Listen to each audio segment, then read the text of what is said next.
Caleb Redstone's weathered hand froze above his wallet, the auctioneer's hammer suspended in midair like a death sentence waiting to fall. Before him on the wooden platform stood a Cherokee girl, maybe 15, her dark eyes burning with defiance even as iron shackles bound her wrists. "Sold to the gentleman from Thunder Creek for $75. The hammer crashed down with finality. A woman in the crowd gasped and stumbled backward, her face pale as winter snow. Men shifted uncomfortably, their boots scraping against the dusty floorboards of the Cheyenne warehouse. The metallic clink of coins hitting wood echoed through the sudden silence like bones rattling in a grave. Caleb's mind flashed to another auction, another time. His own mother's terrified face 25 years ago. The same chains, the same hopeless resignation. His chest tightened with memories he'd buried deeper than prairie graves. "Get that girl loaded up, Redstone," the auctioneer barked, already moving to the next lot. What darkness had he just purchased? And why did this broken child's eyes hold secrets that made his blood run cold? Leave a like and share your thoughts in the comments along with the city you're watching from now. Let's continue with the story. The wagon wheels creaked a steady rhythm against the hard-packed dirt road leading away from Cheyenne, each turn carrying them further from civilization and deeper into the Wyoming Territory's endless expanse. Caleb Redstone kept his eyes fixed on the horizon, stealing glances at the girl beside him, who sat rigid as a fence post, her small hands folded in her lap like broken wings. Thunder Creek Ranch sprawled across 2,000 acres of some of the most unforgiving land God ever created, where the wind never stopped howling and the winters could freeze a man's soul solid. Caleb had inherited it from his adoptive parents, Thomas and Mary Redstone, along with their name and their stubborn determination to make something worthwhile from nothing but dirt and dreams. 22 years of marriage to Rose had built the place into something resembling prosperity, though the banknotes tucked in his desk drawer told a different story.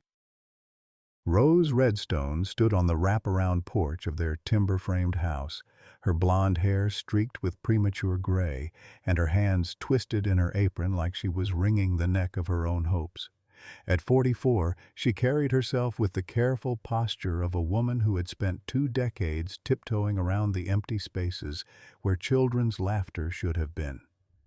The spare bedroom upstairs remained locked, filled with hand-sewn quilts and carved wooden toys that would never know the touch of small fingers.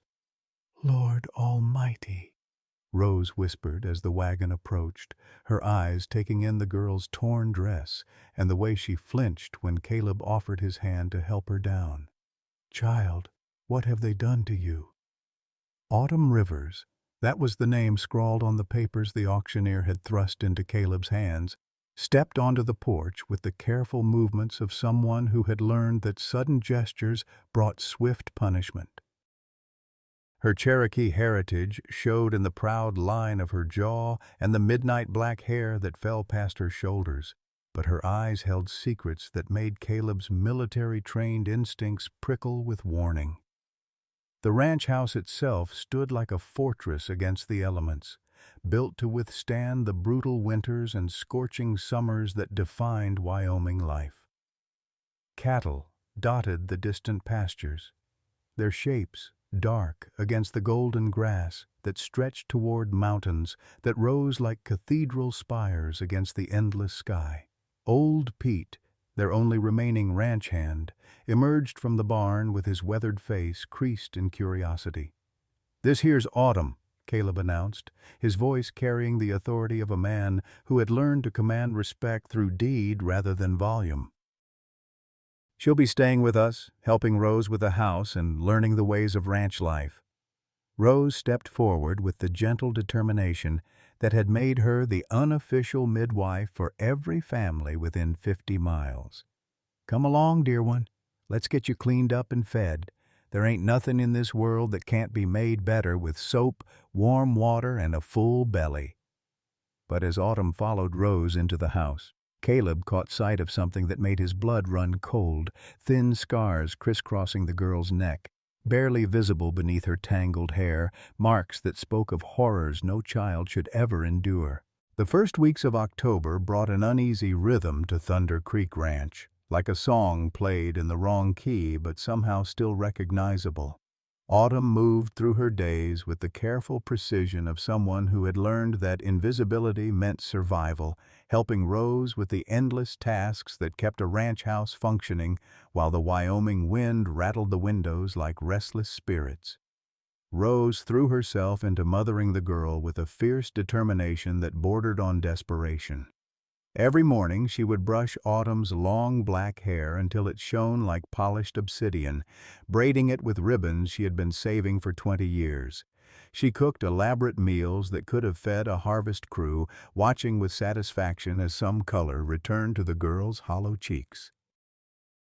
The empty nursery upstairs remained locked, but Rose had moved all her maternal energy downstairs, creating a sanctuary of warmth and safety around Autumn like a fortress built from love and sheer stubborn will. Caleb found himself studying the girl when he thought she wasn't looking, his soldier's instincts picking up details that troubled him.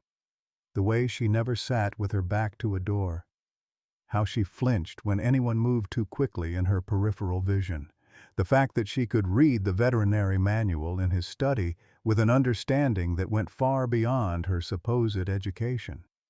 Most disturbing were the nights when her screams would echo through the house, nightmares so violent that Rose would find her huddled in the corner of her room, speaking in fragmented Cherokee about the doctor and the needles and the babies that never got to grow. The ranch itself seemed to respond to Autumn's presence in ways that defied explanation. The horses, normally skittish around strangers, would calm at her approach. She could predict weather changes hours before they arrived, her body tensing like a barometer made of flesh and bone. Old Pete swore she could communicate with the cattle in ways that made his 40 years of ranch work seem like amateur fumbling. But it was the financial crisis that truly brought their situation into focus. The letter from First National Bank of Cheyenne arrived on a Tuesday morning in late October, its official seal looking like a death warrant stamped on expensive paper. Caleb read it twice before the words sank in. Foreclosure proceedings would begin December 1st unless they could pay the outstanding balance of $2,000 plus accumulated interest. "We ain't got $200, let alone $2,000, Caleb told Rose that evening as they sat on the porch watching the sun paint the mountains blood red. "Cattle prices are down, the railroad's charging more for shipping, and we lost 30 head to that late summer storm." Rose's hands never stopped moving, mending a tear in one of Autumn's dresses with stitches so small and perfect they looked like prayers sewn in thread. "There's got to be something we can do. Maybe take in more children. The government pays for their care." Autumn, who had been quietly reading nearby, looked up with eyes that seemed older than her 15 years. "Mrs. Redstone, the medicine you've been taking for your condition, where did you get it?" The question hung in the air like smoke from a distant fire. Rose's needle paused mid-stitch, and Caleb saw something flicker across his wife's face. Guilt, maybe, or fear. "Dr. Morrison in town prescribed it," Rose said carefully. "It's supposed to help with my female troubles." Autumn set down her book and moved to Rose's side with the fluid grace of someone who had learned to approach dangerous situations very carefully. "May I see it?" Rose disappeared into the house and returned with a small brown bottle filled with silver-colored liquid. Autumn held it up to the lamplight, her face growing pale as winter moonlight. "Mrs. Redstone," she said, her voice barely above a whisper, "this isn't medicine. It's mercury. Pure mercury. It's poison." The bottle fell from Rose's nerveless fingers, shattering against the porch boards like her 20 years of hope. The silver liquid spread in perfect beads, each one reflecting the lamplight like tiny, malevolent eyes. "That's impossible," Caleb said, but his voice carried no conviction. His military experience had taught him to recognize truth when it wore the clothes of something too terrible to believe. "I've seen it before," Autumn continued, her small hands trembling. "At the place where they kept us. They gave it to the older girls, the ones who asked too many questions about why they couldn't have babies. They called it treatment, but it was really just control." The implications hit Rose like a physical blow. 20 years of taking poison, thinking she was trying to heal herself, 20 years of slowly destroying her own body while praying for the gift of life. "Who would do such a thing?" Rose whispered, her voice breaking like thin ice over deep water. Autumn's eyes held the weight of knowledge no child should possess. "People who believe some folks don't deserve to choose their own future, ma'am. People who think they know better than God himself what kind of babies should be born into this world." 3 days after the Mercury revelation, they came like wolves circling a wounded elk. Caleb spotted the dust cloud first, rising against the autumn sky like smoke from a funeral pyre. 3 riders approached Thunder Creek Ranch with the measured pace of men who knew their business and expected no resistance. The leader dismounted with military precision, his expensive suit and polished boots marking him as government rather than local law. He was tall and lean, with steel-gray hair beneath a black hat and eyes the color of winter ice. Behind him rode 2 younger men who carried themselves like soldiers trying to pass for civilians. "Mr. Redstone," the leader called, touching the brim of his hat with mock courtesy. "Inspector Morrison, Child Welfare Bureau. I believe you have something that belongs to the federal government." Caleb stepped onto the porch, his hand resting casually near the Colt .45 on his hip. 20 years of marriage and ranch life hadn't dulled the instincts he'd learned during his cavalry days. "Don't believe I do, Inspector. Everything on this ranch was legally purchased and properly documented." "The Cherokee girl," Morrison said, his voice carrying the authority of someone accustomed to being obeyed. "Autumn Rivers. She's a ward of the state, assigned to the Carlisle Industrial School for proper civilization and education. Her unauthorized removal constitutes federal kidnapping." Rose appeared in the doorway behind Caleb, her face pale but determined. "That child was sold at auction like a piece of livestock. If anyone's guilty of wrongdoing, it ain't us." Morrison's smile was thin as a razor blade. "Mrs. Redstone, I'm sure you mean well, but you don't understand the complexities of Indian affairs. These children require specialized care and education to integrate properly into Christian society. The girl has been missing for 3 weeks, and we've come to return her to her proper place." From inside the house came the sound of something heavy falling, followed by absolute silence. Morrison's companions shifted nervously, hands drifting toward concealed weapons. "Autumn!" Caleb called without taking his eyes off the inspector. "Come out here, child." When she appeared, Caleb felt his blood turn to ice water. The confident, increasingly healthy girl who had been learning to trust again was gone, replaced by a terrified creature who pressed herself against the doorframe like a trapped animal. Her dark eyes were fixed on Morrison with an expression of such pure, primal fear that it made Caleb's trigger finger itch. "Hello, Subject 19, Morrison said softly, and Autumn's sharp intake of breath was like a gunshot in the sudden silence. "Did you really think you could hide forever?" "I ain't going back," Autumn whispered, her voice carrying the desperate strength of someone who would rather die than submit. "I'll jump off Devil's Canyon before I let you take me back to that place." Morrison's mask of official politeness slipped for just a moment, revealing something cold and calculating beneath. "The girl is clearly disturbed, Mr. Redstone. The trauma of her primitive upbringing has created delusions and hysteria. She needs professional medical care." "What kind of medical care?" Rose demanded, stepping protectively in front of Autumn. The kind that involves mercury poisoning disguised as fertility treatment? The kind that turns children into test subjects? The inspector's face went very still. I'm afraid I don't know what you're talking about, ma'am. Perhaps you should see a physician about these paranoid fantasies.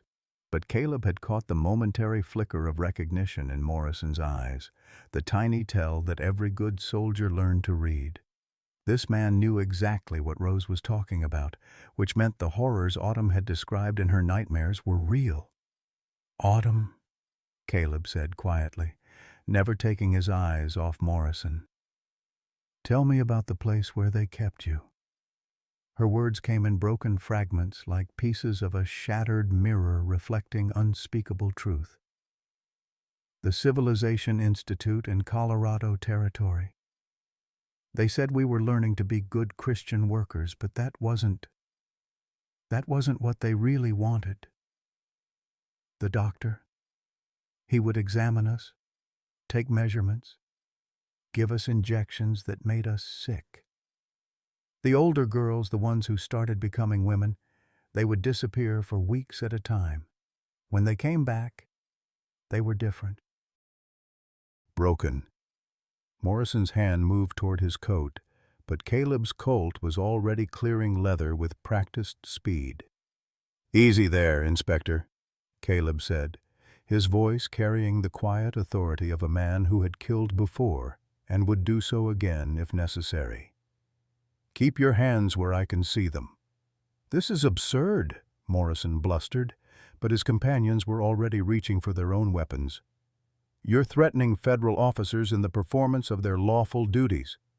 Lawful? Rose's voice rose like a hawk's cry. What's lawful about poisoning women? What's lawful about experimenting on children? What's lawful about breeding human beings like cattle? The words hit Morrison like physical blows, and for the first time, his composure cracked completely. You don't understand the greater good, he snarled. The survival of civilization itself is at stake. These savages must be properly integrated or eliminated. The program is designed to preserve the useful traits while breeding out the primitive aggression and superstition. Autumn made a sound like a wounded animal. He's talking about the breeding program, she whispered. They were trying to create the perfect workers, strong enough for hard labor but docile enough to obey. They used the girls as... Her voice broke entirely. Caleb felt something dark and violent uncurl in his chest, a rage that had been sleeping since his cavalry days. Get off my land, he said, his voice so quiet it was barely audible over the wind. Right now, before I do something that'll require a lot of explaining to the territorial marshal. Morrison straightened his coat with shaking hands. This isn't over, Redstone. That girl is federal property and we will retrieve her. The program is too important to be disrupted by the sentimental delusions of a broken-down rancher and his barren wife. The insult hung in the air like gunpowder smoke, and Caleb's finger tightened on the trigger. The three riders disappeared into the dust and distance, but their threat lingered like the smell of sulfur after lightning strikes. Caleb holstered his weapon with hands that trembled slightly, not from fear, but from the rage he was fighting to control. 25 years since he'd pointed a gun at another human being, and the familiar weight of potential violence settled on his shoulders like an old, unwelcome coat. Pack whatever you can carry, he told Rose and Autumn. We're leaving for Denver tonight. Rose's face went white as fresh snow. Caleb, this ranch is all we have. If we run, we lose everything. If we stay, we might lose more than everything, he replied grimly. Morrison ain't the type to give up easy, and next time he'll bring more men and federal warrants. Autumn stood frozen in the doorway, her dark eyes reflecting the kind of hopelessness that comes from knowing nowhere is truly safe. It won't matter where we go, she said quietly. The program has people everywhere, judges, sheriffs, even some preachers. They have ways of making children disappear that look perfectly legal on paper. The next few hours passed in a blur of desperate preparation. Rose packed their few valuables and important papers, while Caleb saddled 3 horses and loaded supplies. Old Pete appeared from the barn, his weathered face grim with understanding. "I'll watch the place while you're gone," he said, checking the loads in his old Spencer rifle. "Ain't much, but Morrison's boys might think twice about burning down a ranch with a witness still breathing." As darkness fell, they rode out under a star-filled sky that seemed to mock their flight with its eternal beauty. Autumn sat her horse like she'd been born in the saddle, her Cherokee heritage showing in the natural grace with which she moved with the animal beneath her. Rose struggled more, her 20 years of ranch life not having prepared her for a midnight escape across rough country. They made camp in a sheltered valley 15 miles from the ranch, building a small fire that couldn't be seen from the main road. As they shared cold biscuits and jerky, Autumn finally began to speak about her experiences, her words coming slowly like blood from a deep wound. "The Civilization Institute wasn't like the other Indian schools," she began, staring into the flames. "On the surface, it looked the same.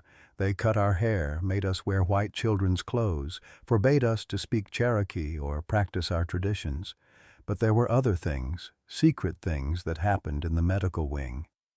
Rose reached out and took the girl's hand, her own fingers still bearing the calluses of 20 years of hard ranch work. "You don't have to tell us everything, child. Not if it hurts too much." "I need to," Autumn replied with quiet determination. "Because if something happens to me, someone needs to know the truth. There were 37 girls at the Institute when I arrived, ages 12 to 16. They told our families we were learning trades, cooking, sewing, housekeeping, but the real purpose was Dr. Whitehawk's breeding experiments." Caleb's blood turned to ice at the name. Colonel Marcus Whitehawk had been his commanding officer during his final year with the 7th Cavalry, a man whose reputation for brutal efficiency in dealing with the Indian problem had been legendary even among hardened soldiers. He believed he could create the perfect workforce. Autumn continued, her voice growing stronger as she spoke. "Strong enough for hard labor, intelligent enough to follow complex orders, but without the savage independence that made Indians difficult to control.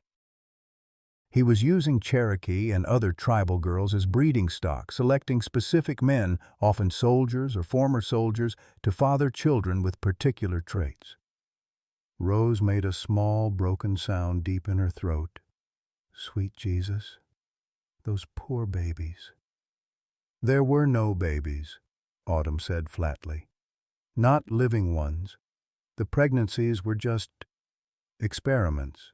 They would induce them, then terminate them at various stages to study development, or they would drug the girls to prevent conception entirely, testing different chemical combinations to see which ones worked best."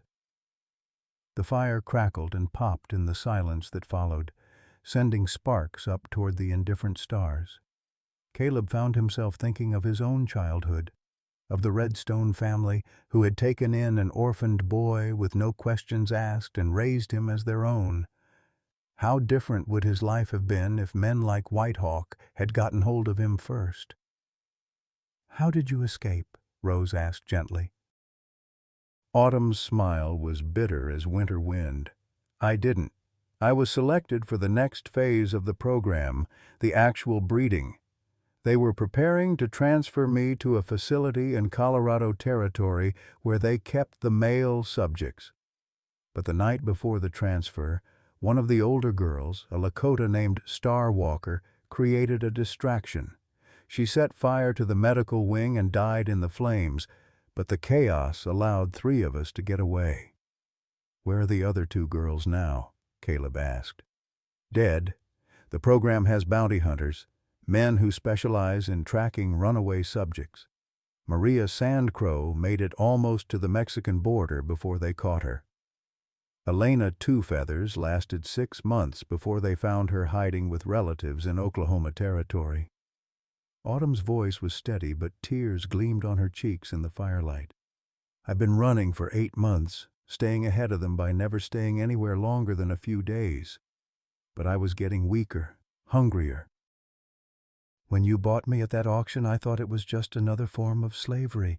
I never expected a family, Rose finished softly. You never expected to find people who would care about you as more than livestock.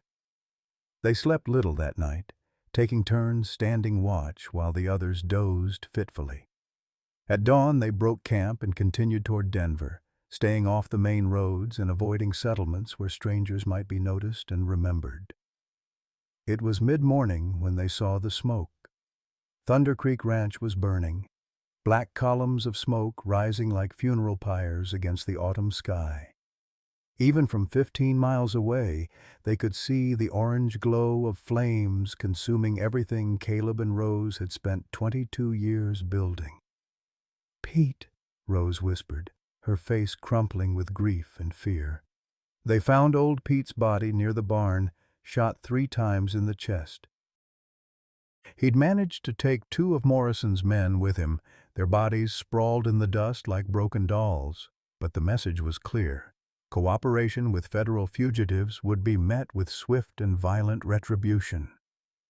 Rose fell to her knees beside Pete's body, her sobs echoing across the burned ruins of their home. Caleb stood with his hat in his hands, feeling the weight of 25 years of peace and prosperity crumbling into ash and memory. They burned the house but left the barn foundation, Autumn observed with the clinical detachment of someone who had seen too much destruction. They wanted you to see what was left, to understand that they can take everything you have whenever they choose. Among the rubble of the house, they found one thing that had survived, Rose's Bible, its leather cover singed but the pages intact. She clutched it to her chest like a lifeline, her faith wavering but not yet broken. "What do we do now?" she asked, her voice hollow with exhaustion and grief. Caleb looked around at the ruins of everything he'd thought permanent and secure. In the distance, cattle lowed mournfully, the survivors of their herd scattered and confused by the violence that had shattered their peaceful world. "We fight," he said simply. "Pete died protecting our home. The least we can do is make sure his death means something." "How do we fight the federal government?" Rose asked. "We're just ranch folk, Caleb. We don't have lawyers or politicians or newspaper connections." "We have the truth," Autumn said quietly. "And we have proof." She pulled a small leather pouch from inside her dress, the beaded Cherokee design marking it as one of the few possessions she'd managed to keep from her life before the Institute. "What kind of proof?" Caleb asked.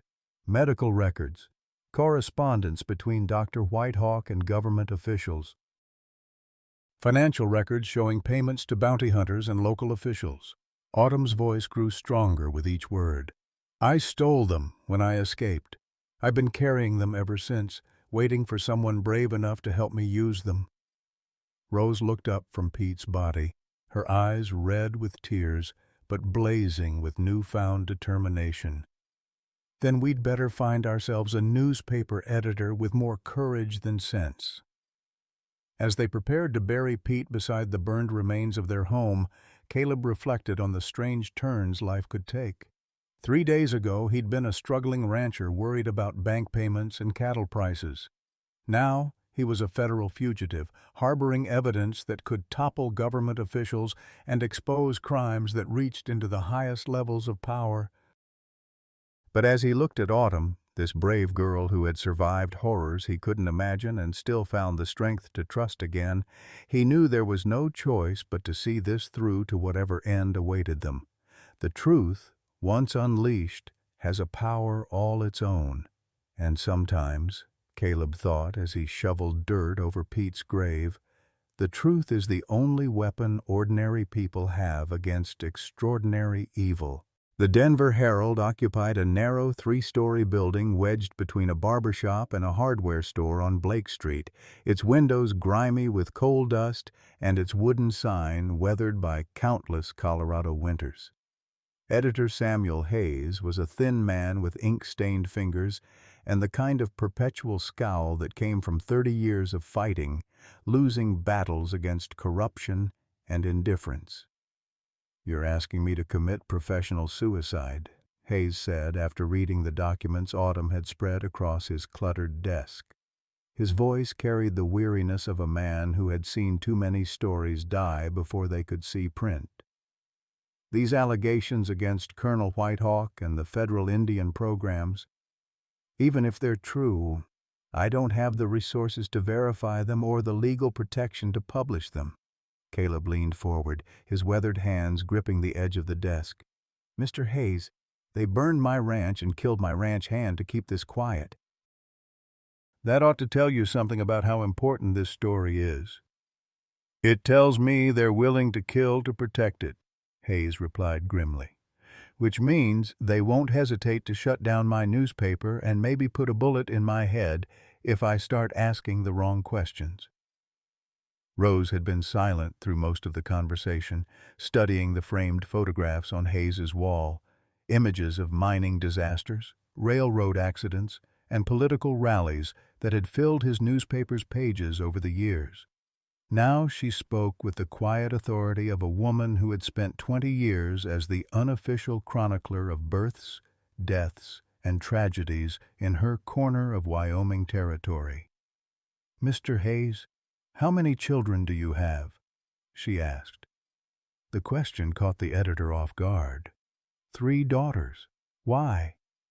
"Because every parent in Colorado Territory needs to know that their government is stealing children and using them for medical experiments. Every mother needs to know that doctors are lying to them about fertility treatments, poisoning them to prevent pregnancies while pretending to encourage them." Rose's voice grew stronger with each word. "This ain't just about Indians or government corruption. This is about whether children are property of the state or human beings with rights." Autumn, who had been listening to the adults debate her fate with the patient endurance of someone accustomed to having no voice in such decisions, finally spoke up. "Mr. Hayes, may I show you something?" Without waiting for permission, she began unbuttoning her dress. Hayes started to protest but stopped when he saw the network of scars that covered her back and shoulders. Thin white lines that spoke of surgical procedures performed without anesthesia, injection sites that had never properly healed, and what looked like deliberate cuts arranged in patterns that suggested measurement and documentation rather than violence. "They kept detailed records," Autumn said, her voice clinical and detached. "Height, weight, measurements of skull circumference, chest expansion, pelvic width. They were breeding horses, Mr. Hayes, except the horses were Cherokee girls between the ages of 12 and 16. Hayes stared at the scars for a long moment, then reached for a bottle of whiskey in his desk drawer. His hands shook slightly as he poured 3 fingers into a glass and drained it in one swallow. "Jesus Christ," he whispered. "How many other girls?" "At least 200 across 7 facilities in 4 territories," Autumn replied, rebuttoning her dress with practiced efficiency. "The documents I stole contain correspondence between Dr. Whitehawk and officials in Washington discussing expansion of the program to include Mexican and Chinese children as well." The implications hung in the air like smoke from a funeral pyre. Hayes sat back in his chair, staring at the papers scattered across his desk as if they might burst into flames at any moment. "Even if I wanted to publish this, and God help me I do, the Denver Herald doesn't have the circulation or influence to make this story matter. We need one of the big Eastern papers, the New York Tribune or the Washington Post, but those editors won't touch a story from a small-town Colorado newspaper without independent verification." "Then we find verification," Caleb said, with the stubborn determination that had sustained him through 2 decades of Wyoming winters. "Autumn said there were other survivors. We find them, get them to talk. The ones who are still alive are scattered across the country, and they're all hiding," Autumn pointed out. "Besides, Inspector Morrison and his people will be watching for anyone trying to contact former subjects. We'd be leading them right to the survivors." Hayes poured himself another drink, his journalist's mind already working through the problems and possibilities. What about the officials who were involved? Government employees leave paper trails, especially when money changes hands. If we can prove that federal funds were diverted to support these programs, that's what these are, Autumn said, pointing to a stack of financial documents. Payment vouchers, expense reports, correspondence authorizing funds for special educational programs and medical research initiatives. Dr. Whitehawk was receiving over $50,000 annually from 3 different government departments. The sum was staggering, enough money to buy a dozen ranches the size of Thunder Creek. Hayes whistled low under his breath, his newspaper instincts finally overriding his fear. "This is bigger than I thought," he admitted. "This isn't just about Indian policy or medical ethics. This is about massive financial fraud using taxpayer money." Over the next 3 days, Hayes threw himself into investigating the story with the fervor of a man who sensed his chance at journalistic immortality. He sent telegrams to contacts in Washington, tracked down former government employees who might be willing to talk, and began building a network of sources who could verify the documents Autumn had provided. Meanwhile, Caleb, Rose, and Autumn took refuge in a boarding house near the railroad station, paying for their room with the last of their savings and living on bread and thin soup while they waited for Hayes to work his magic. The waiting was harder than the running had been, filled with the constant fear that Morrison's men would track them down before the story could be told. It was Rose who noticed they were being watched. On their 4th morning in Denver, she spotted the same man in the black coat standing outside the boarding house that she'd seen near the newspaper office the day before.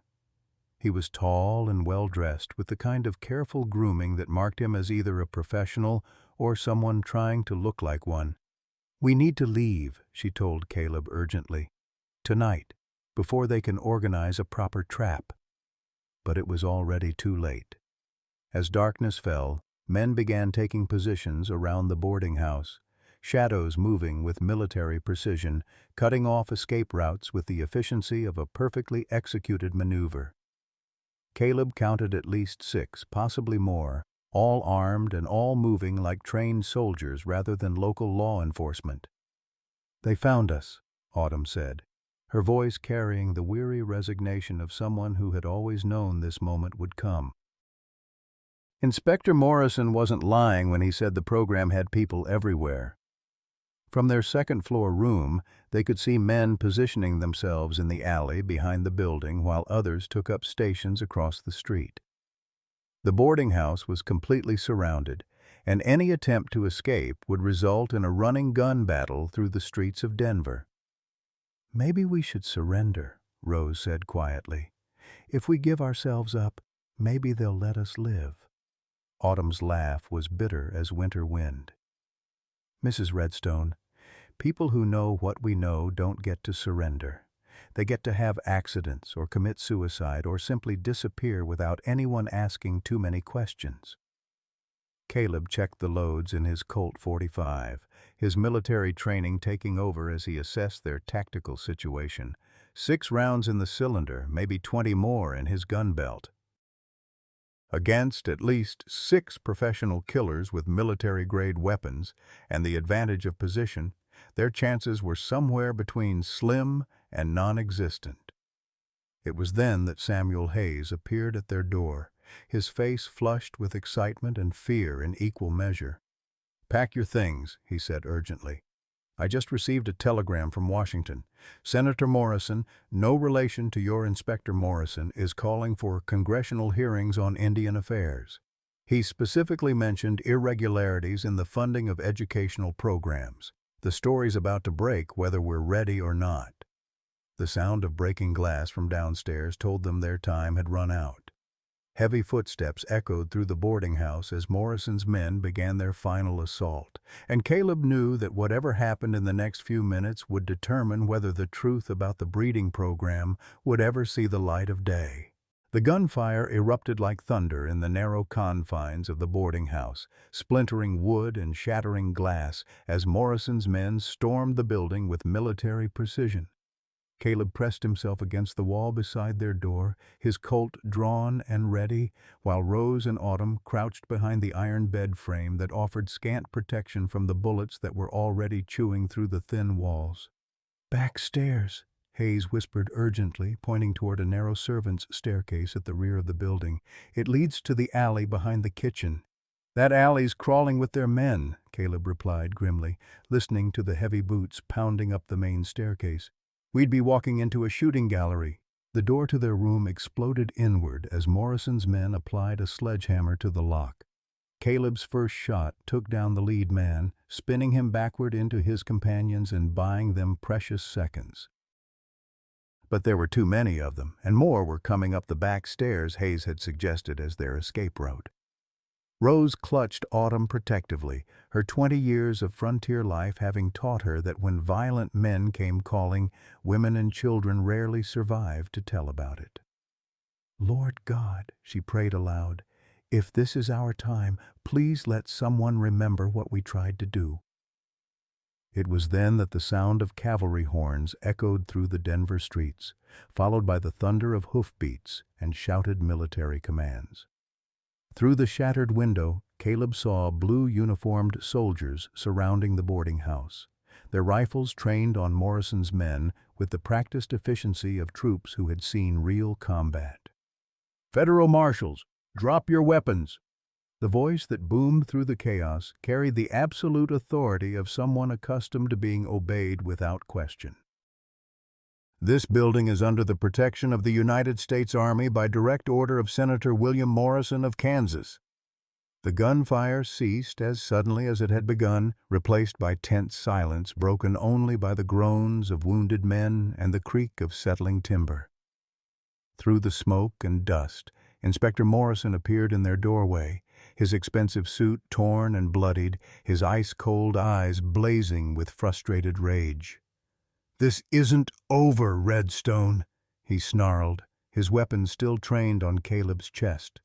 "That girl is federal property, and the program is too important to be stopped by sentimental fools and corrupt politicians." "The only thing corrupt here is you," Rose shot back, rising to her feet with the fierce courage of a mother protecting her young. "You're nothing but a butcher in a government uniform, experimenting on children like they're livestock." Morrison's finger tightened on the trigger, but he never got the chance to fire. Autumn moved with the fluid grace of someone who had survived by being faster and smarter than her enemies, snatching a heavy brass candlestick from the dresser and bringing it down on Morrison's wrist with bone-crushing force. His gun clattered to the floor as he screamed in pain and rage. The soldiers who poured into the room found Morrison on his knees, clutching his shattered wrist while blood streamed from a gash on his forehead. Their leader, a weathered colonel with campaign ribbons spanning 3 decades of frontier service, surveyed the scene with the practiced eye of a professional soldier. "I'm Colonel James McReynolds, Provost Marshal for the Department of Colorado," he announced. "By order of the Senate Committee on Indian Affairs, all persons involved in the so-called Civilization Institute programs are hereby placed under federal arrest, pending a full congressional investigation." Morrison struggled to his feet, his face twisted with pain and outrage. "Colonel, you don't understand what you're interfering with. The breeding program is essential to national security.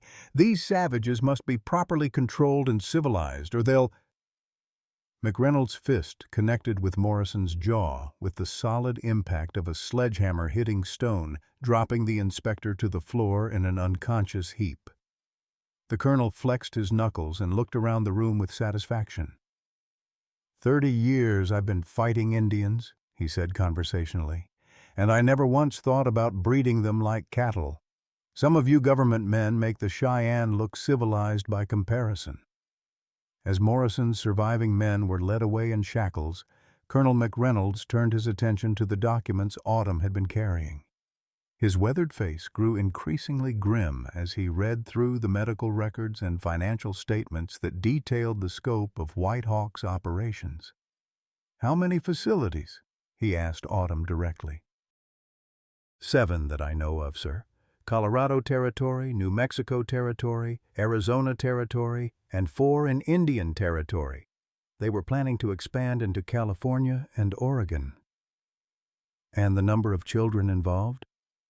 Autumn's voice was steady, but Caleb could see the pain in her dark eyes. At least 300 girls over the past 5 years. Maybe twice that number if the program's been running longer than I know. McReynolds folded the papers carefully and tucked them into his uniform jacket. Miss, I need you to understand something. What you've done here today is going to shake the foundations of the federal government. There will be congressional hearings, criminal trials, newspaper stories that'll make you famous whether you want to be or not. Are you prepared for that kind of attention? I'm prepared to see justice done, sir, Autumn replied. Those girls who died deserve that much. Rose put her arm around Autumn's shoulders, and Caleb felt a surge of pride at the courage these 2 women had shown. His wife had lost everything. Her home, her sense of security, even her faith in the government institutions she'd trusted.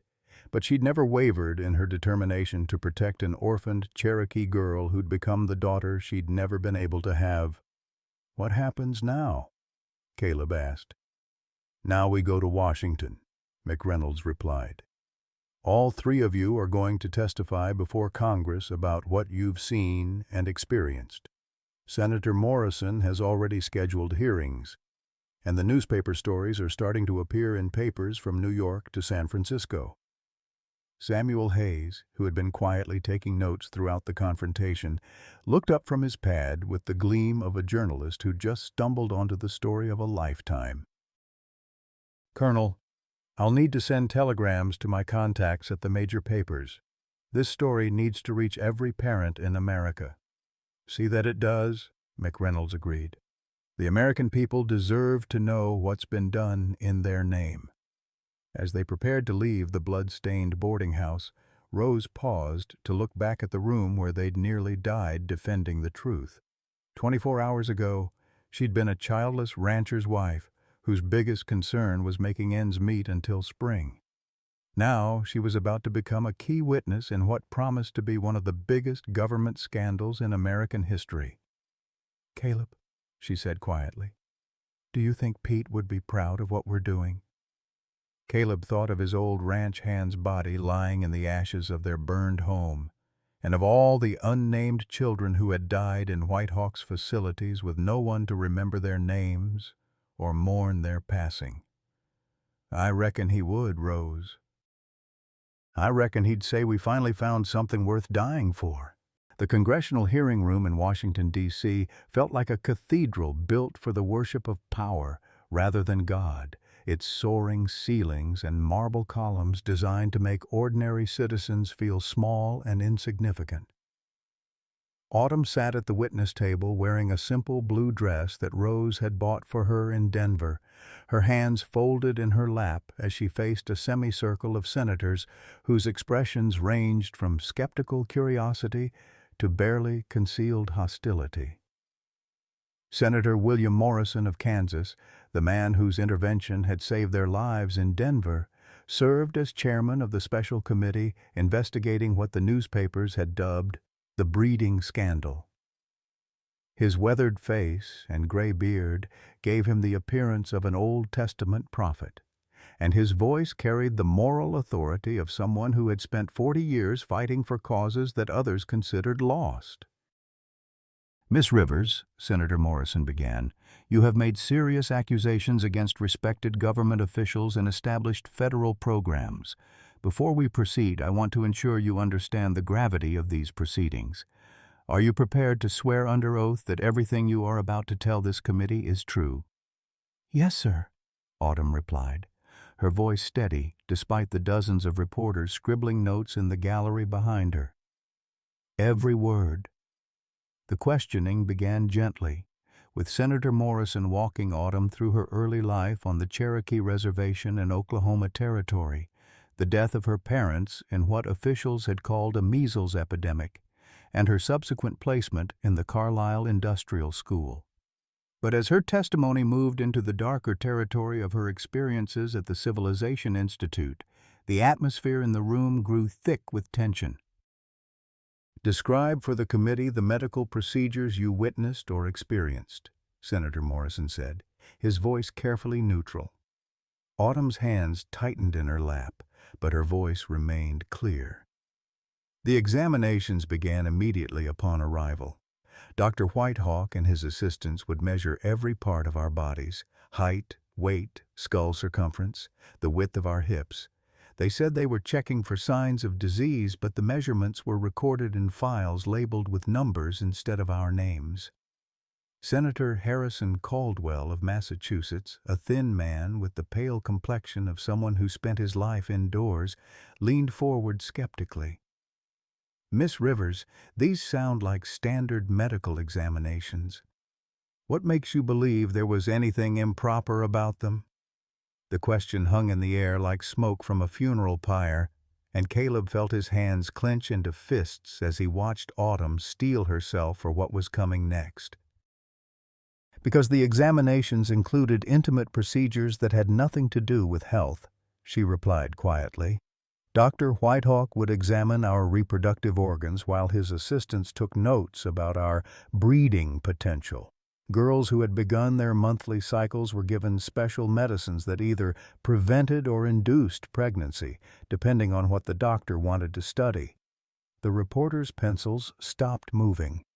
Several senators shifted uncomfortably in their chairs, and Senator Caldwell's face had gone pale as winter snow. "These are very serious allegations," Senator Morrison said carefully. "Do you have any evidence to support these claims?" Autumn reached into her small leather pouch and withdrew a folded piece of paper, yellowed with age and stained with what looked like blood. "This is a medical record from my file, stolen when I escaped. It documents 3 induced pregnancies and their termination for research purposes. I was 14 years old." The paper was passed from senator to senator, each man's face growing more grim as they read the clinical notations that reduced a child's suffering to data points and measurements. When it reached Senator Caldwell, his hands shook so badly he could barely hold it steady. "Dr. Whitehawk kept detailed records of everything," Autumn continued, her voice growing stronger as she spoke.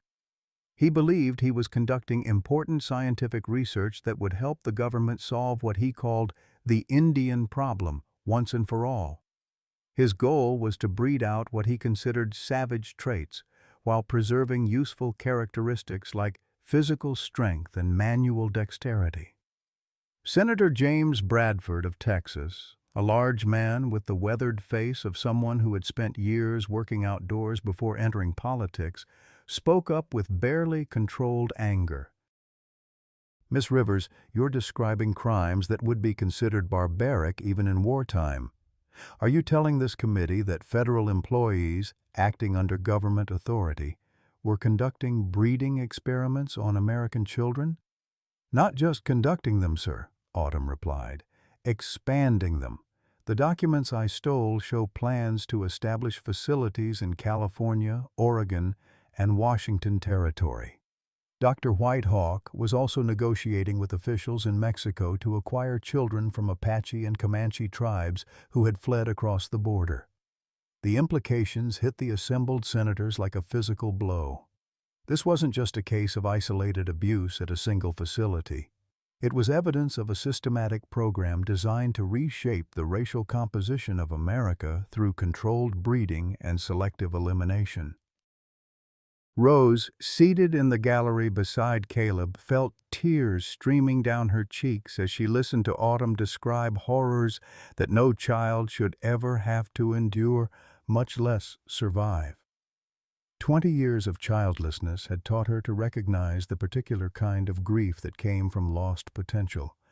But this was something far worse: the deliberate destruction of innocence in service of a twisted vision of racial purity.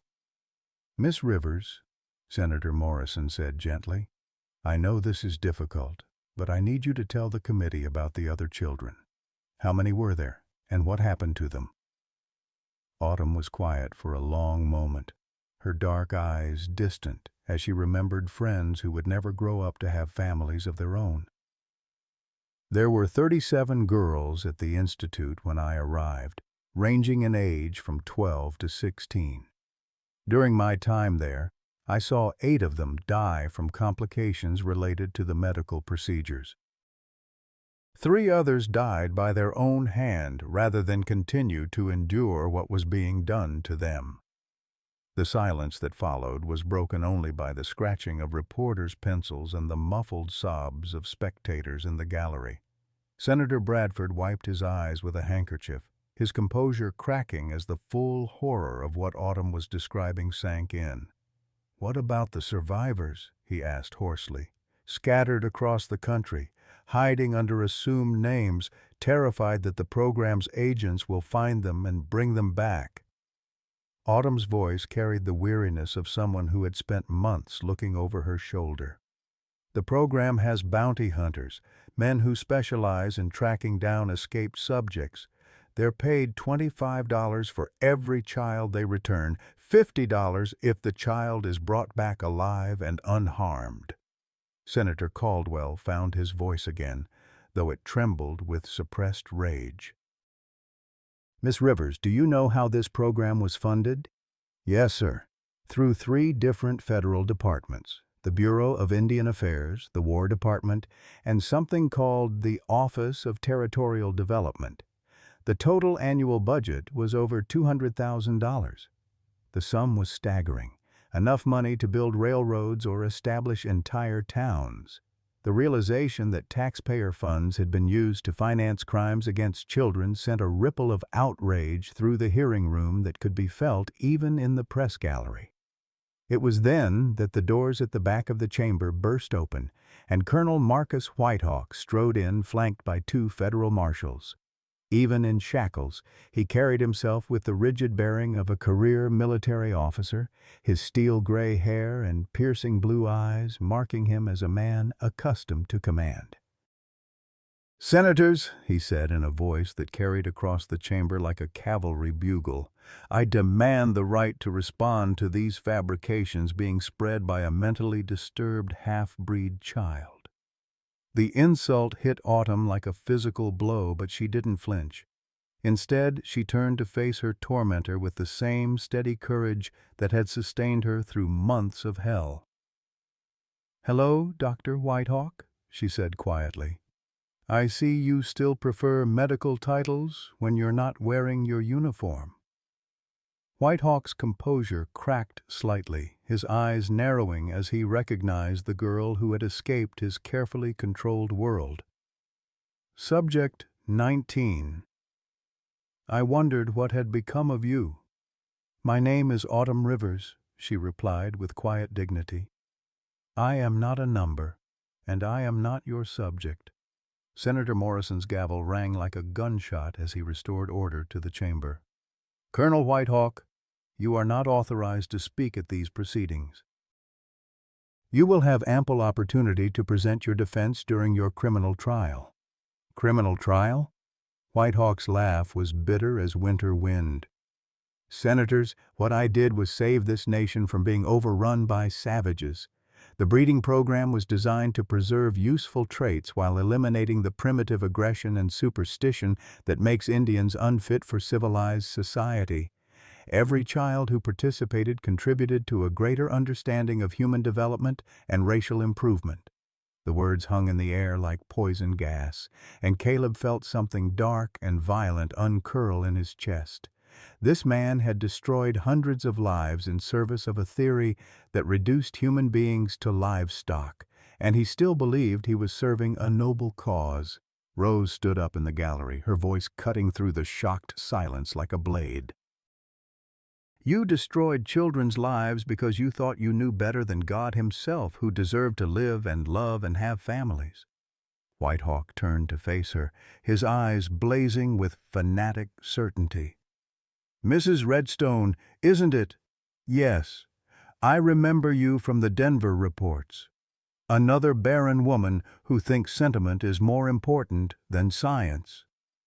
The casual cruelty of the words hit Rose like a physical blow, but she didn't back down. "I may be barren, Colonel, but I know the difference between healing and hurting. You took children who needed protection and turned them into experiments. That ain't science. That's just evil dressed up in fancy words."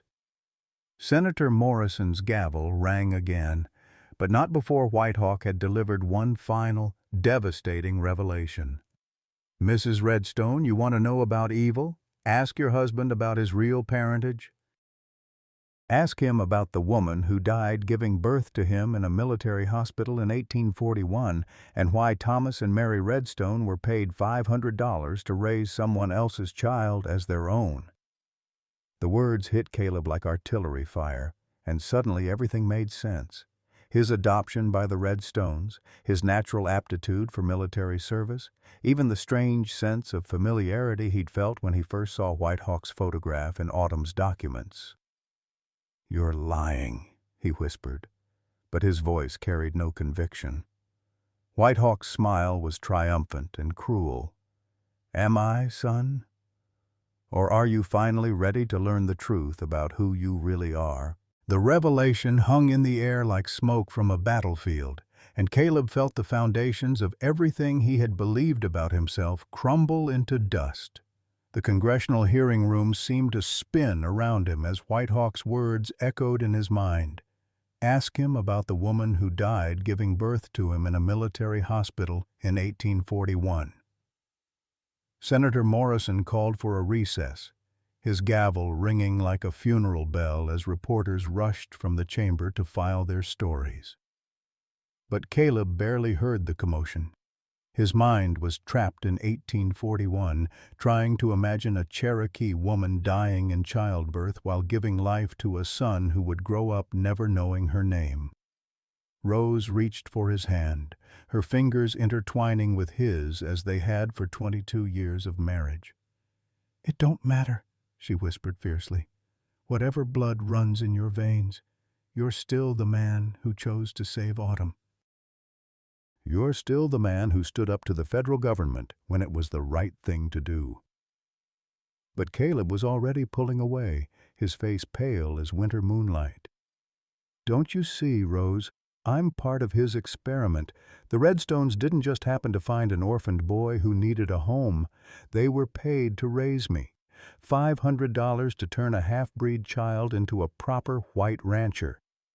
Autumn, still sitting at the witness table despite the chaos around her, spoke with the quiet wisdom of someone who had learned to survive by understanding hard truths. "Mr. Redstone, being born into evil don't make you evil. What matters is what you choose to do with the life you've been given." Her words carried the weight of someone who had faced the darkest parts of human nature and somehow found the strength to remain human herself.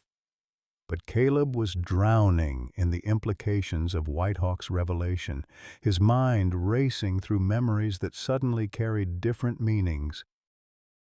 His natural aptitude for military discipline, his instinctive understanding of cavalry tactics, the way horses seemed to respond to him without training, even his ability to read the weather and navigate by the stars, skills that Thomas Redstone had claimed came from some mysterious frontier wisdom, but which now seemed like inherited knowledge passed down through Cherokee blood he had never known he possessed. "I need to see the records," he said, his voice hollow as an empty grave. "I need to know who she was." Senator Morrison, who had been conferring with his colleagues, approached their small group with the careful bearing of a man delivering terrible news. "Mr. Redstone, Colonel Whitehawk's files are currently sealed as evidence in the criminal proceedings, but I can tell you that our preliminary investigation has uncovered records going back to 1840. The breeding program is older and more extensive than any of us realized." The words hit Rose like physical blows. "How much older?" "At least 50 years, possibly more. What we thought was a recent aberration appears to be a systematic government program designed to—" Morrison paused, struggling to find words for horrors that had no decent vocabulary. to reshape the racial composition of the Western territories through controlled breeding and selective elimination. Autumn rose from the witness table with the fluid grace that marked her Cherokee heritage, her dark eyes reflecting a pain that went deeper than personal suffering. "Senator Morrison, there's something else. Something I didn't mention in my testimony because I wasn't sure anyone would believe me." "What is it, child?" "The program didn't just target Indian children. There were white girls, too. Daughters of settlers and homesteaders who had been classified as genetically undesirable for various reasons. Poverty, mental illness in the family, physical deformities. Dr. Whitehawk believed he could breed out what he called inferior traits from the entire population. The implications were staggering. This wasn't just genocide disguised as education. It was a comprehensive plan to engineer human beings like livestock, determining who deserved to reproduce and who should be eliminated from the gene pool entirely. "How many facilities?" Senator Morrison asked, though his voice suggested he dreaded the answer. "The documents I stole referenced 12 confirmed locations and plans for 8 more. The program was operating in every territory west of the Mississippi, with satellite facilities in California, Oregon, and what's now Washington State." Rose sank into a chair, her face gray with exhaustion and horror. "Sweet Jesus, how many children?" "Based on the financial records, I estimate between 2,000 and 3,000 over the past decade alone." "But the program's been running much longer than that." Autumn's voice carried the clinical precision of someone who had learned to distance herself from unbearable facts. "If Mr. Redstone was born in 1841, then the program has been operating for at least 30 years. Caleb felt something break inside him, a sound like ice cracking on a frozen river. 30 years of systematic child abuse, funded by taxpayer money and sanctioned by the highest levels of government. Thousands of children stolen from their families and subjected to medical experimentation that would have been considered barbaric even by the standards of medieval torture. "I was one of the first," he said quietly, the words tasting like ashes in his mouth. "A test case to see if a half-breed child could be successfully integrated into white society through proper upbringing and environment." "And you were," Rose said with fierce pride, rising to face him with her hands clenched into fists. "You became a good man, Caleb Redstone. You became someone who protects the innocent and fights for what's right. That ain't accident of breeding. That's who you chose to be." But Caleb was already walking away, his shoulders bowed with the weight of knowledge he had never asked to possess. Through the tall windows of the congressional chamber, he could see the streets of Washington, D.C., bustling with ordinary life, people going about their daily business, unaware that their government had spent decades conducting experiments on children that would have made the Spanish Inquisition proud. Senator Morrison caught up with him at the bottom of the marble steps leading from the Capitol building. "Mr. Redstone, where are you going?" "To find the truth," Caleb replied without stopping. "If I'm going to live with this knowledge, I need to know all of it. Who my mother was, how she died, what happened to the other children in the early programs. The records are sealed. Then unseal them." Caleb's voice carried the quiet authority of a man who had reached the end of his patience with official bureaucracy. "Senator, you want my continued cooperation in this investigation?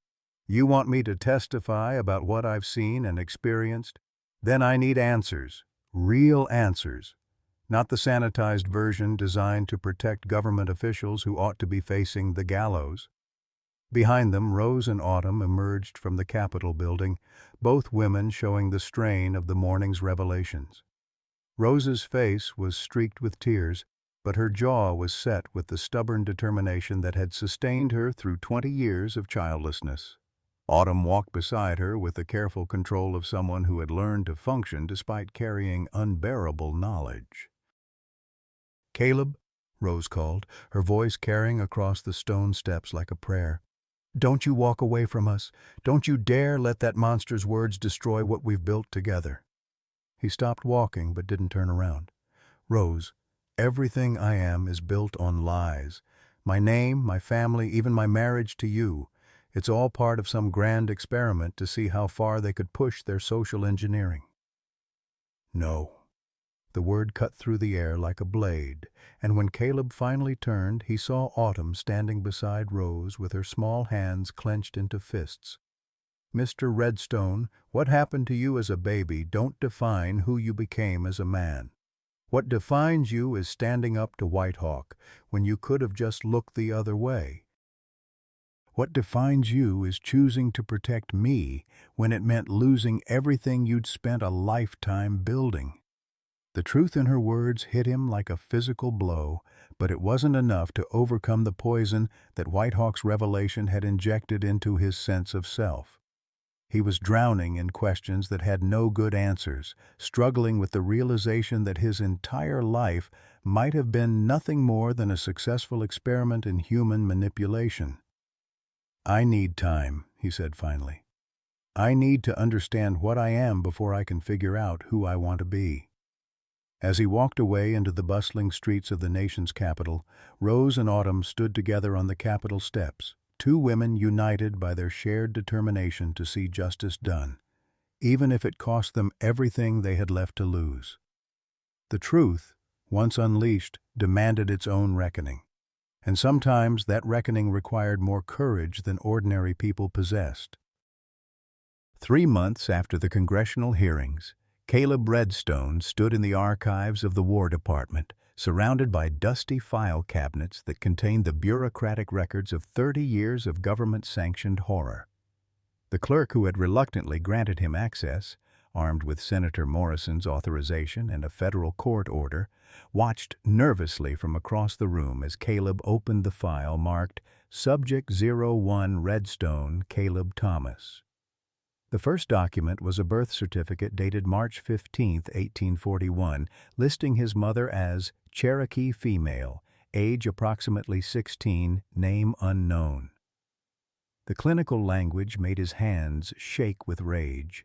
His mother hadn't even been granted the dignity of a name in the official records. She was simply breeding stock that had served its purpose and died. But it was the second document that broke something inside him. A payment voucher authorizing $500 to Thomas and Mary Redstone of Wyoming Territory for assuming guardianship of half-breed male infant experimental subject, classification, successful integration candidate. Below that, in faded ink, someone had written a note. Subject shows exceptional adaptation to white cultural norms. Recommend continued monitoring and potential breeding partner selection upon reaching maturity.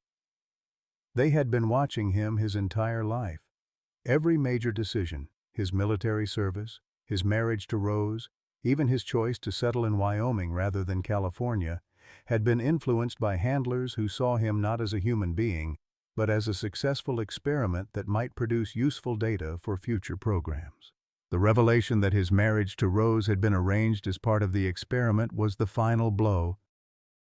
According to the files, Rose's family had also been part of the program. Her father had been paid to ensure his daughter married Subject 01 when she came of age. Even her infertility hadn't been accidental. The mercury treatments Dr. Morrison had prescribed were designed to prevent pregnancy until the program directors decided whether Caleb's offspring would be genetically valuable. "Mr. Redstone?" The clerk's voice seemed to come from very far away. "Are you all right?" Caleb looked up from the files, his face gray as winter ash. "How many others? How many people like me are walking around thinking they chose their own lives?" The clerk consulted a ledger with shaking hands. According to the master files, the first-generation subjects numbered 43. Most were placed with families in the Western Territories. Some were monitored continuously, others only at key life events, marriage, childbirth, military service. And their children? Second-generation subjects were generally allowed more autonomy, but their marriages and career choices were still influenced when possible. The program was designed to be self-sustaining over multiple generations. Caleb closed the file and walked out of the archives into the bustling streets of Washington, D.C., his mind reeling with the implications of what he had learned. Somewhere in America were dozens of people like him, successful experiments who had no idea their entire lives had been orchestrated by government social engineers. Men and women who thought they had chosen their spouses, their careers, their very identities, when in reality, they had simply been following a script written before they were born. He found Rose and Autumn in their hotel room, both women working on the memoir that publishers were already bidding for. The story of their fight against the breeding program had captured the nation's imagination, and there was talk of congressional legislation that would establish oversight committees for all government programs involving children. "Caleb," Rose said, rising from the small desk where she had been writing, "what did you find?" He told them everything, his voice flat and emotionless as he recounted the clinical details of his manufactured life. Rose listened in silence, her face growing paler with each revelation, until finally she could take no more. "Stop," she said, her voice breaking. "Just stop. I don't want to hear any more about files and payments and experimental subjects." "You have to hear it," Caleb replied with bitter determination. "Because it means everything we thought we knew about our marriage is a lie. Your father was paid to make sure you married me, Rose. Your infertility was deliberately induced to prevent pregnancy until they decided whether my offspring would be valuable for their program. Even our love was part of their experiment." Rose stood up so fast her chair toppled backward, her eyes blazing with 20 years of accumulated pain and frustration. "You think love can be bought and paid for like a sack of grain? You think because some government men had theories about breeding that what I feel for you ain't real?" "Isn't it?" Caleb shot back. "How do we know what's real and what's conditioning? How do we know if we chose each other or if we were programmed to choose each other?" Autumn, who had been listening to their argument with the patient attention of someone accustomed to adult conflicts, finally spoke up. "Mr. Redstone, may I tell you something about choice?" Without waiting for permission, she continued. "When I was at the Institute, Dr. Whitehawk used to say that free will was an illusion. He claimed that all human behavior could be predicted and controlled through proper manipulation of environment and incentives. He was wrong." "How can you be so sure?" Caleb asked. "Because I chose to escape. Because I chose to trust you and Mrs. Redstone when every instinct told me that adults were dangerous. Because I chose to testify before Congress even though I knew it might get me killed." Her dark eyes held the wisdom of someone who had stared into the abyss and refused to be consumed by it. Dr. Whitehawk could control circumstances, but he couldn't control the human spirit. That's why his experiments ultimately failed. Rose nodded, tears streaming down her cheeks. "Caleb, I don't care if my father was paid to encourage our marriage. I don't care if government men thought they were manipulating us. What matters is what happened after we said our vows. The 22 years we've spent building a life together, the way you held me through all those years of trying to have children, the courage you showed when you decided to save Autumn. That's what's real." But Caleb was trapped in a spiral of doubt and self-recrimination that no amount of rational argument could penetrate. "How do I know what's me and what's programming? How do I know if the man you married is real or just a successful experiment in social engineering?" It was then that a knock came at their hotel room door. Rose opened it to find Senator Morrison standing in the hallway, his weathered face grave with the weight of additional revelations. "Folks, I'm afraid I have more news and it ain't good. We've been investigating the financial records of the breeding program, tracing where the money came from and where it went. What we've found is going to shake this country to its foundations." "What is it?" Rose asked, though her voice suggested she wasn't sure she wanted to know. The program wasn't just funded by the federal government. Private investors contributed millions of dollars, including some of the wealthiest families in America. Railroad barons, mining magnates, cattle kings, they were all betting on the success of selective breeding programs that would create a more controllable workforce. The implications hit them like a physical blow. This wasn't just government overreach or military experimentation. It was a conspiracy involving the most powerful people in the country, all working together to engineer human beings like livestock for their own economic benefit. There's more, Senator Morrison continued reluctantly. We found evidence that the program extended beyond the Western territories. There were facilities in New York, Pennsylvania, even Massachusetts. Urban orphanages, rural reform schools, immigrant processing centers, anywhere they could find vulnerable children who wouldn't be missed if they disappeared. Autumn sank into a chair, her face gray with the realization that the horrors she had survived were just the tip of an iceberg that extended throughout American society. How many children? Tens of thousands, possibly more. The records go back to the 1830s, maybe earlier. We're talking about the largest systematic abuse of children in American history, funded by taxpayer money and private investment, sanctioned by government officials at the highest levels. The room fell silent, except for the ticking of the mantel clock and the distant sounds of traffic from the street below. Three people who had thought they were fighting an isolated injustice now realized they had uncovered evidence of corruption that reached into every level of American society. "What happens now?" Rose asked quietly. Senator Morrison's smile was grim as winter wind. "Now we finish what you started.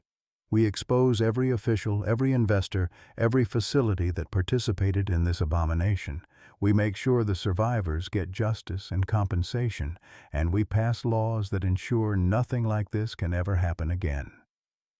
As the senator left, Caleb looked around the hotel room that had become their temporary home, then at the two women who had become his chosen family. Whatever his origins, whatever manipulation had shaped his early life, the choice of what to do next belonged to him alone.